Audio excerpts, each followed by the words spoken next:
Um bom dia a todos. Eles já me apresentaram, meu nome é Isadora, eu sou funcionária da Coordenadoria de Planejamento Ambiental da Secretaria do Meio Ambiente e atualmente eu estou atuando no gerenciamento costeiro, principalmente no setor do Vale do Ribeira e Complexo Histórico Lagunar, mas atuando também, apoiando a Baixada Santista. Eu vou ser obrigada a chover um pouquinho no molhado, só para dar uma contextualizada nas bases legais, então, do gerenciamento costeiro, tá? Você tem aí, em 88, o Plano Nacional do Gerenciamento Costeiro, que deu origem aí, 10 anos depois, no nível estadual, ao Plano Estadual de Gerenciamento Costeiro, que é a nossa Lei 10.019, e a Secretaria do Meio Ambiente vem trabalhando aí na regulamentação e na implantação dos instrumentos previstos nessa lei. Esses instrumentos, então, talvez o mais conhecido de todos aí é o zoneamento ecológico econômico, é um dos instrumentos que ele visa estabelecer as normas que vão disciplinar a ocupação do território e o uso dos recursos na zona costeira, mostrando então quais as atividades que são mais adequadas para serem desenvolvidas em cada zona, tá? E isso daí visando o desenvolvimento sustentável, não é uma política conservacionista exclusivamente, né? O zoneamento ecológico econômico também não é um instrumento exclusivo do Plano Estadual de Gerenciamento Costeiro, ele foi previsto na Política Nacional do Meio Ambiente, então é uma ferramenta usada aí em várias esferas. Um outro instrumento do nosso Plano Estadual de Gerenciamento Costeiro, talvez de maior interesse para vocês aqui, é o sistema de informações. Então, a lei prevê que tem que existir um sistema de informações da zona costeira para consolidar, para agregar aí todas as informações, sejam geográficas ou não, né, num único sistema. E que esse sistema ele vai servir aí não só para a elaboração do zoneamento ecológico econômico propriamente dito, mas sim para todo o monitoramento e a divulgação, a implantação desse Plano Estadual de Gerenciamento Costeiro, tá? Outros dois instrumentos que não vou detalhar aqui é o Plano de Ação e Gestão e o monitoramento. O Plano de Ação e Gestão são projetos que vão implantar, na verdade, o que foi acordado no zoneamento ecológico econômico, tá? E o monitoramento, ele visa, então, averiguar a efetividade da implantação desse zoneamento e apontar aí a necessidade de alguma mudança, modificação para revisão desse zoneamento que tem que ser feito a cada 10 anos. Para fins da nossa lei estadual, ela dividiu a nossa zona costeira em 4 setores, tá? Então, começando ali em amarelinho, a gente tem o Litoral Norte, que são 4 municípios, Ubatuba, Caraguá, São Sebastião e Ilhabela.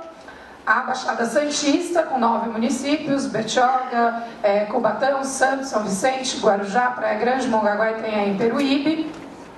O Complexo Histórico Lagunar, Cananéia, Iguape e Peruíbe. E aí esses 3 setores, eles têm, além da faixa terrestre, uma faixa marinha, que vai até a isóbata 23,6. E a gente tem um último setor aí, que é o setor do Vale do Ribeira, que apesar de não ter mar propriamente dito, mas ele está na bacia que drena para o Atlântico. Então, na nossa legislação, entendeu-se por colocar o Vale do Ribeira também. São 20 municípios, São Lourenço da Serra, Juquitiba, Miracatu, Itariri, Pedro de Toledo, Registro, Juquiá, Tapiraí, 7 Barras, Pariquera, Jacupiranga, Cajati, Barra do Turvo, Eldorado, Iporanga, Piaí, Itabrapa Paulista, Itaoca, Ribeira e Barra do Chapéu. Não posso esquecer de ninguém, né? Eles brigam comigo se eu não esquecer de alguém. Então, aqui no estado de São Paulo, o gerenciamento costeiro, na verdade, remete muito antes até da promulgação da lei, né? Já na década de 80, desde o início, e aí até os anos 90, trabalhou-se muito na implantação de instrumentos de ordenamento territorial, né? Então, nessa época, a gente chamava de macrozoneamento e começou lá com o Complexo Histórico Lagunar, que foi considerada a região prioritária para a implantação desses instrumentos, tá? Depois veio o Litoral Norte, o Vale do Ribeira e, por último, a Baixada Santista, até por conta de uma resistência maior mesmo quanto à legislação ambiental. Todos esses estudos, então, na verdade, eles deram um subsídio à própria elaboração do Plano Estadual de Gerenciamento Costeiro, né? E esses estudos, eles subsidiaram, então, as propostas seguintes que vieram, né? Propostas essas que foram sancionadas, no caso do Litoral Norte, em 2004. Você tem o decreto que estabelece o zoneamento ecológico e econômico para aquele setor. Agora, recentemente, em 2013, o decreto que estabeleceu o zoneamento ecológico e econômico da Baixada Santista, né? E daí você vê quanto tempo ficou-se em discussão até conseguir sancionar o tão esperado decreto do ZE da Baixada Santista. E no Complexo Estuarino Lagunar e no Vale do Ribeira, a gente ainda está trabalhando aí na busca da sanção deste decreto estadual. A Adriane falou dessa grande quantidade de informações que a gente tem, informações essas que muitas vezes são até tabulares, como essas informações que vêm da Sabesp ou de outros órgãos que trabalham com planilhas, com tabelas. Então, nem todas as informações são geográficas, né? Mas a gente tem que organizar isso num sistema, num banco único, para conseguir dar origem aí, passar os subsídios técnicos para conseguir elaborar as propostas de zoneamento. E esses estudos, então, como eu falei, eles vêm lá desde a década de 80, então tem escalas variadas, usam tecnologias variadas, e o grande desafio é juntar tudo isso e fazer com que essas bases se conversem, né? E, obviamente, elas não se conversam com tanta facilidade. Precisa sempre de ajustes e adequações, tá? Então, é a metodologia padrão, na verdade, de elaboração de zoneamento, né? Você tem aí as cartas base de planaltimetria, a hidrografia, então por aí você consegue gerar declividade de terreno, os levantamentos do meio físico, e aí não é a Secretaria do Meio Ambiente que executa esses levantamentos, né? Claro que a gente conta com várias outras instituições que são as que produzem essas informações, na verdade. Então, você tem aí levantamentos geológico, geomorfológico, geotécnico, levantamento de solo, de clima, parâmetros oceanográficos, e aí IPT, Instituto Agronômico de Campinas, Embrapa, Instituto Geológico, da IE, e aí empresas e cooperativas de técnicos que também fizeram esses estudos na época, né? Estudos técnicos já indo para o lado biótipo, então de fauna, flora, e aí as universidades têm um grande papel de destaque nesses dados, né? Às vezes pontuais, alguns da região toda, outros de áreas específicas. E aí, tratando ainda de cobertura vegetal, o grande fornecedor de informações para a gente é o Instituto Florestal do Estado de São Paulo, que ele faz um mapeamento da cobertura vegetal natural do Estado de São Paulo, até com uma certa frequência. Nós temos dados de inventário florestal com uma gradação ao longo dos anos, então é possível você comparar isso. E óbvio também que a tecnologia, as imagens de satélite foram melhorando e aí esses dados vão sendo aperfeiçoados. Olha aí o positivo de novo.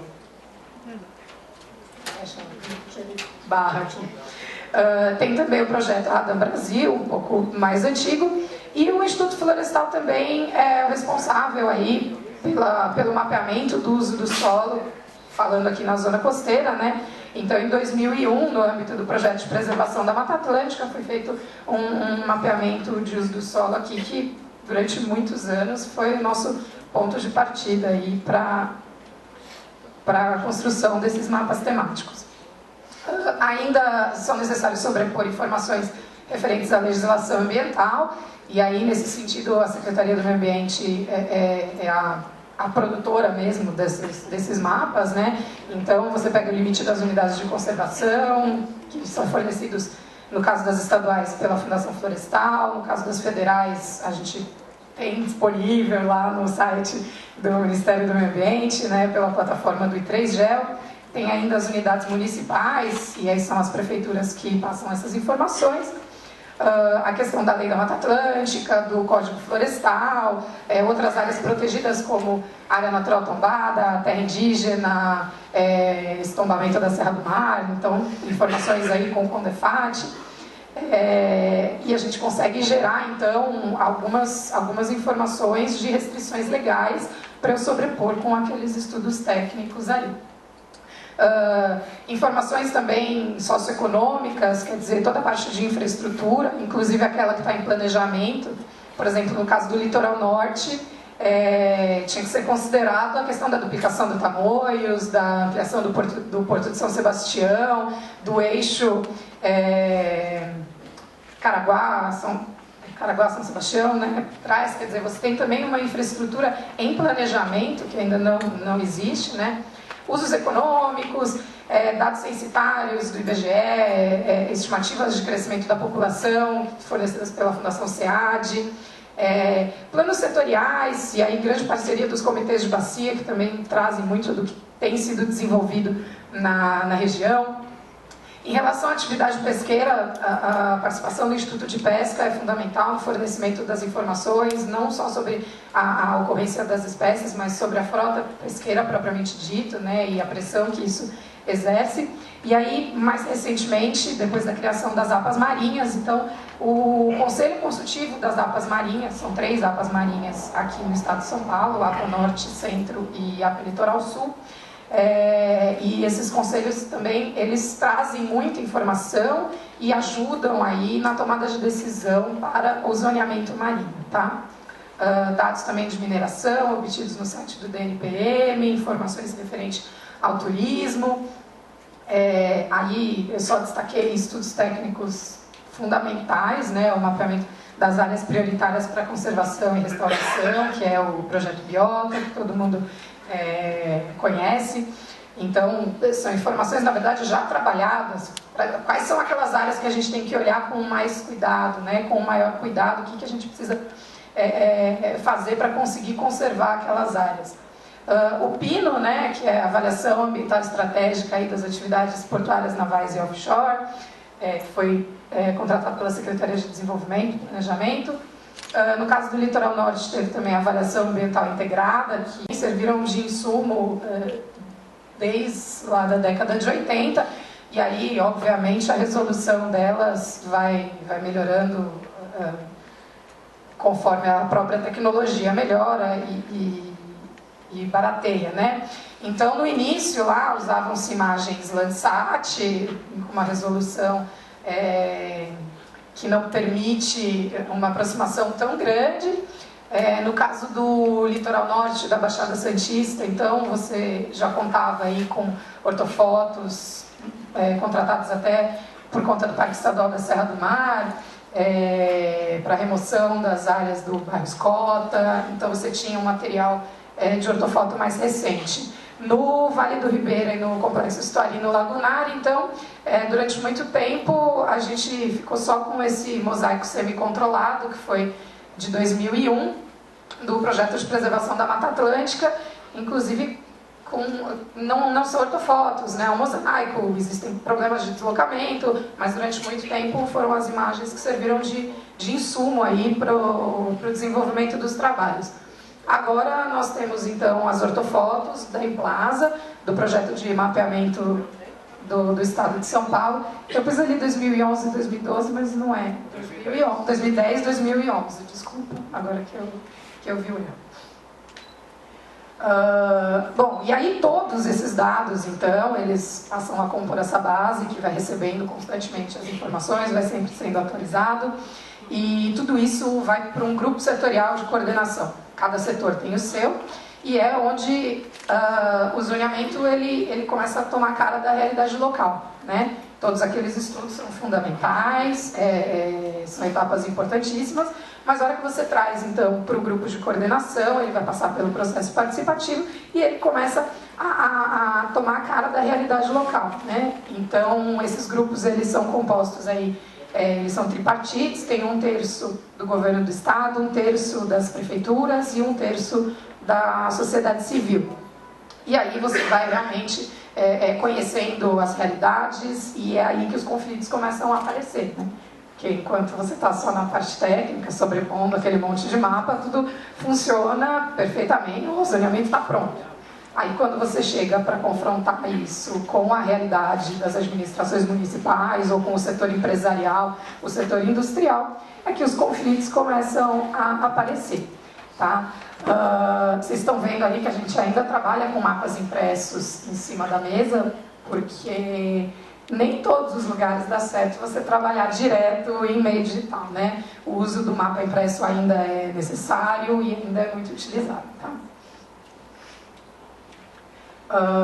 Bom, os softwares usados, a gente está falando de coisa desde a década de 80, então as primeiras equipes aí trabalharam com Maptitude, depois isso passou para Mapinfo, e hoje a gente trabalha então na plataforma do ArcGIS, da Esri, até porque a Secretaria do Meio Ambiente tem as licenças para esse software, né? E aí, num momento agora mais recente, pensando em compartilhamento de dados, em linguagem para compartilhamento de dados, então a gente busca aí trabalhar aos poucos, né, em alguns aspectos com o Google Maps, só para o compartilhamento de dados, mas todo o trabalho, né, o formato de dados do trabalho, então, é atualmente na plataforma do ArcGIS. A gente trabalha com o Geodatabase e não com o Shapefile, por vários motivos, né? Para quem trabalha com o ArcGIS aqui, o Geodatabase tem várias vantagens em cima do Shapefile. Você pode dar uma restrição espacial, e aí isso daí vai evitar que eu tenha informações fora da minha área costeira, né? Ele calcula simultaneamente, automaticamente, a área e o perímetro de cada polígono que você desenhar. E isso é muito importante na hora da reunião, porque nem todo mundo tem facilidade para olhar mapa. E aí a pessoa, nossa, mas que pedaço enorme, vai ver se está desenhando uma coisa minúscula de 10 metros. Ou ele fala, não, mas isso está muito grande. Né? Então, esse cálculo de área, ele dá uma noção de tamanho, principalmente para as pessoas que não trabalham com mapa. Tá? A questão das regras de topologia. Então, você pode estabelecer regras como, por exemplo, sem fendas, sem buracos e sem sobreposição, que no caso do zoneamento é essencial, porque você não pode ter uma área no território que esteja em duas zonas diferentes, por menor que ela seja, e nenhuma área no território que não esteja em zona nenhuma. Né? Então, essa regra, a possibilidade de você estabelecer regra topológica é fundamental. E outra coisa que agiliza bastante o trabalho é a questão da criação de domínios. Então é um outro tipo de regra onde você estabelece que aquele atributo só pode ser A, B ou C. Não fica livre para você preencher. Então, no caso do zoneamento, eu não tenho que preencher à mão toda hora, se quer aquela uma Z4 especial ou uma Z5 especial, e correr o risco de trocar uma letra maiúscula ou uma letra minúscula. Então eu crio uma regra onde eu tenho que selecionar. E aí eu não corro o risco de ter um erro de digitação, tá? Esses geodatabases a gente criou, então, um para cada setor costeiro, e aí todos eles são, na medida do possível, padronizados, né? A gente criou aí, internamente na CPLA, uma nomenclatura onde você coloca o nome da camada, a fonte da informação e a escala, no próprio nome do arquivo. Obviamente isso não dispensa o uso do metadado, né? A gente continua precisando do metadado, mas é uma forma de agilizar, ficar rápido, você saber de onde que veio aquela informação, né? A origem daquela informação. Bom, essa é a carinha de um desses arquivos Geodatabase. Eu sei que está pequenininho, mas que é muita coisa e não cabia num slide só. Mas então a gente divide aí entre features datasets, né? Então eu tenho das áreas prioritárias para conservação, onde eu coloco o corredor ecológico, os dados do biota. Tenho base cartográfica, separadas em duas datasets diferentes, uma na escala 1 para 50 mil, outra na escala 1 para 10 mil, porque no caso da Baixada Santista, por exemplo, trabalha-se com a base da AGEM, que é 1 para 10 mil. No Vale do Ribeira e no Complexo Histórico, por exemplo, você não tem base 1 para 10 mil disponível do setor inteiro, então a gente usa a base 1 para 50 mil. A dataset para os planos de manejo das unidades de conservação, até para você ver vetores de pressão dentro das UCs, né? Planos diretores municipais, eu nem estendi aqui porque ele varia entre cada setores. Uma dataset temporária, né? E aí, nossa, mas o que vai nessa dataset temporária, né? São os arquivos de análise, aqueles cruzamentos, um buffer, uma tabela, uma frequência, um pedaço cortado. Eles não são temáticos porque a maioria deles se repete, né? Então são dados de análise daqueles temáticos. Se você mantém na mesma pasta temática, você está causando uma duplicidade ali nos seus dados, isso pode ser um problema. Então essa pasta temporária, ela é bem clara que são os nossos dados de análise mesmo, tá? Se é um dado do temático importante, ele passa para a pasta temática. Aí, de dados temáticos, você tem as coisas mais variadas possíveis, limites de unidade de conservação, uso do solo, então os inventários florestais aí nas suas diversas datas, e as propostas de zoneamento ecológico e econômico, que a gente trabalha não substituindo o arquivo, mas sim colocando a data, e a cada reunião, ou a cada ano, ou sei lá, você tem aquele zoneamento. E aí você consegue mapear, então, o que mudou, e resgatar pela ata da reunião, o que foi discutido naquele momento, para manter esse histórico aí, tá? Como eu falei, então, no database você consegue fazer aí uma correção topológica, porque a hora que você começa a juntar esse monte de base cartográfica e dado, e corta daqui, emenda dali e tal, de repente você tem aqueles zilhões de pequenos erros, né? E aí, quando você faz uma correção topológica, fica mais fácil, você tem uma confiabilidade maior aí em cálculo de área, etc. Saindo então de como a gente trabalhou, pensando no compartilhamento, né? Então temos trabalhado aí na linguagem KML, espero que eu não esteja falando nenhuma mentira, que alguém vai falar aí do Open Geospatial Consortium, né? Mas o KML foi aceito aí como linguagem para a publicação dos dados na web, né? É uma linguagem que foi aceita por esse grupo. Tem uma extensa documentação de referência no Google, né? E aí, assim, depois que inventaram o Google, ninguém mais pode alegar ignorância, né? E no caso dos arquivos KML, mais ainda. A Google, ela disponibiliza extensos guias aí para desenvolvedor, então como gerar esses arquivos, como melhorar, tá? É um formato aberto, né? Ele utiliza a linguagem KML e é visualizado aí em softwares de ampla divulgação no mercado, que é o Google Earth e o Google Maps, e é fácil você converter de shapefile do ArcGIS para KML, tá? A estrutura, então, do KML, bem simplificada, né? Então, assim, para cada shapefile convertido em KML, você tem, então, uma informação do nome, que aqui no caso do zoneamento seria a zona, a localização, então são pontos de latitude e longitude, e aí no caso de polígono são vários vértices, né? A latitude e a longitude de cada um deles, a descrição, que no caso do zoneamento terrestre a gente colocou os usos permitidos conforme a lei, e o símbolo, então o tipo, a cor e o tamanho. E aqui a estrutura do arquivo do zoneamento marinho, que ele é dividido em 3 faixas, na verdade, né? A faixa marítima, propriamente dito, que é uma feição de polígono, a faixa entre marés, que a gente representa por uma feição linear, e aí aqui no caso da Baixada Santista, a divisão entre a Z3 e a Z2 marinha foi feita baseada em pontos, uma média de 7 quilômetros da costa, que coincidia mais ou menos com a isóbata de 15 metros, então eu precisava de pontos também para representar o zoneamento marinho, são pontos a partir do qual a gente traça linhas retas. Então o KML do zoneamento marinho, ele é um pouco mais complexo que o do terrestre. O compartilhamento desses dados, então, na internet, ele é feito de 3 maneiras. Então, aqui é a tela do site da Secretaria do Meio Ambiente, tá? Você tem os mapas em PDF, um para cada município e um total da Baixada Santista. A gente trabalhou aí na construção de um mapa interativo. Você pode fazer o download dos shapefiles e aqui é o decreto para você ler os 101 artigos da Baixada Santista. Vamos colocar ainda futuramente para download em KML, tá?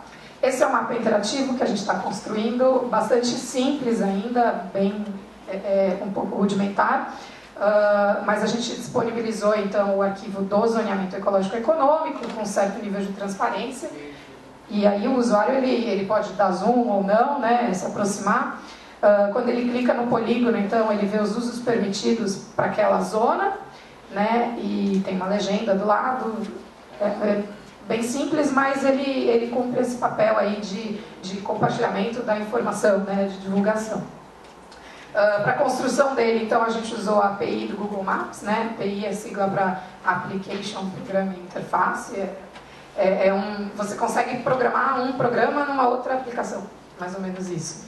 É gratuito, né? Desde que seja gratuito para o usuário final, né? Tem uma grande vantagem que você tem a base das imagens de satélite da Google, que são atualizadas frequentemente, pelo menos aqui na Baixada Santista, no Litoral Norte, você tem imagens boas, né? Permite a sobreposição de outras camadas, quer dizer, você não fica limitado só aos dados do Google, você pode colocar os seus dados, tá? E, já falei, em HTML e JavaScript. Alguma desvantagem é que não dá para você colocar KMLs muito grandes, né? E grande no sentido de kbytes, né? E não de tamanho, porque no Google tem o mundo inteiro. A solução que a gente fez foi o seguinte, né? A gente carregou um KMZ de cada vez para cada município. Então, o usuário ele não consegue carregar 2 municípios simultaneamente. Mas é fundamental a disponibilização disso na sociedade, né? E não só para os órgãos gestores, mas para a sociedade em geral. Essas tecnologias de processamento a gente utiliza o tempo inteiro, né? E lá desde a década de 80, claro que aperfeiçoando e melhorando.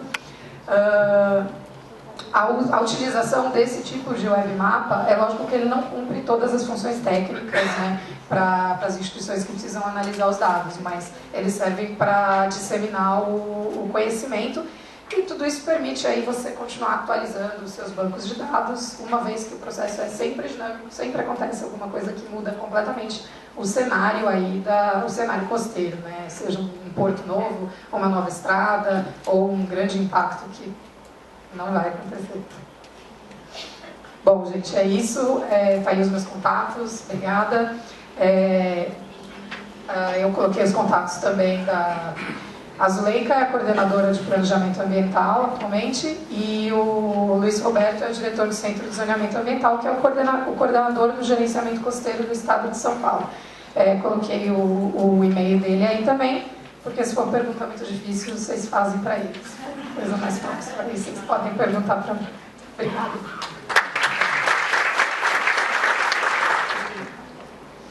Rafael Sperli, da Laboratório de Computação Aplicada da Univale. Parabéns pelo esforço de botar tudo isso junto. Eu sei que isso é trabalho não de uma formiguinha, mas de um monte de formiguinhas juntas, né? Eu tenho um comentário que eu gostaria de saber como é que tu faz para resolver esse problema, e ao mesmo tempo também é um gancho para essa questão de compartilhamento de dados, né? Você integra dados de diferentes fontes, né? E essas fontes usualmente são elas que mantêm atualizada a base que tu está trazendo para o teu banco, né? Como é que tu faz para manter atualizada essa informação que é de um órgão terceiro, né? E que acaba sendo congelado no teu banco de dados? Você tem um procedimento para isso ou você sonha com algo? Bom, o banco de dados, como eu falei, ele não pode ser fechado, né? Ele não pode... terminei o zoneamento, pronto, nunca mais eu vou editar esse banco de dados. Pelo contrário, ele tem que permitir uma atualização constante disso. Então, por exemplo, no caso unidade de conservação, foi criada uma unidade de conservação nova, ou exemplo real, tá? Saiu o decreto do zoneamento ecológico econômico da Baixada Santista. Uma semana depois foi sancionada a lei do Mosaico da Judéia. E ela gerou uma alteração de limite ali em Peruíbe, no Guaraú, a estação ecológica acho que aumentou um pouco num pedaço e tal. E eu preciso alterar isso, porque essa zona vai deixar de ter aquela categoria de zona que ela tinha e ela vai passar a integrar a Z1 AEP. Eu preciso alterar esse meu banco de dados, tá? Aí assim, você altera, como você vai conseguir esse dado atualizado? Então, algumas instituições disponibilizam o seu banco de dados na web e aí você atualiza automaticamente. Sei lá, a FUNAI tem um shapefile lá das terras indígenas que de tempos em tempos você vai lá e faz o download para ver se tem alguma novidade. o Ministério do Meio Ambiente tem lá o limite das unidades de conservação, o DNPM, por exemplo, você tem que fazer download constantemente das poligonais minerárias ali para atualizar no seu banco. No caso das instituições que não têm essa disponibilização na web, você passa a mão no telefone, fala primeiro com o técnico e aí você pede para a chefia fazer um ofício e solicitar para aquela instituição e esse dado vai ser repassado, né? E aí ele é passado de uma forma oficial, então você passa a incorporar isso no seu banco de dados. Respondi?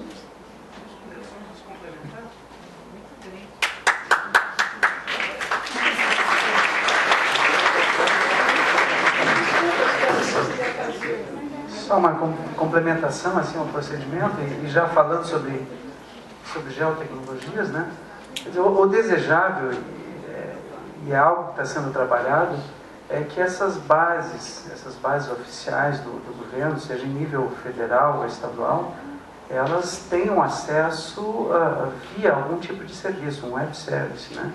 Cuja a função é evitar que pessoas e instituições como você não tenham que pegar o telefone e solicitar, né? Quer dizer, uma vez que o dado está atualizado, ele está atualizado na rede e prontamente acessível a todos, né? Sem essa preocupação de ter que manter as bases que são oficiais atualizadas no teu banco. Quer dizer, o teu banco já automaticamente já acessa e já tem isso sempre atualizado. Esse é o sonho, né? Obrigado. Chegaremos lá.